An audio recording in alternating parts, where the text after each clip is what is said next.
Dinner করতে বসে গেছি। এই যে মায়ের হাতে স্পেশাল আজকে বানিয়েছে ফুলকপির রোস্ট, এখানে পরোটা দিয়েছে। আর এগুলো কি বলো তো, এগুলো হচ্ছে পনিরের টিক্কা টাইপের, ক্যাপসিকাম আছে এখানে, তার সাথে পনির মশলা, হেভি কিন্তু। হুম, হচ্ছে রেস্টুরেন্টের মতো।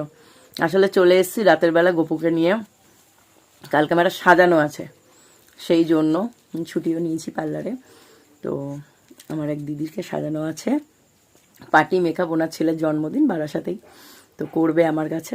সেই জন্য সকাল 9:30টার মধ্যে বেরোতে হবে, ঝটপট সব গুছিয়ে নিচ্ছি। এখানেই আমার সব গুছিয়ে নিচ্ছি, কারণ এখানেই আমার সব রয়েছে প্রোডাক্ট। আমি বিয়ের পর নিয়ে যাইনি ওখানে, সেই জন্য।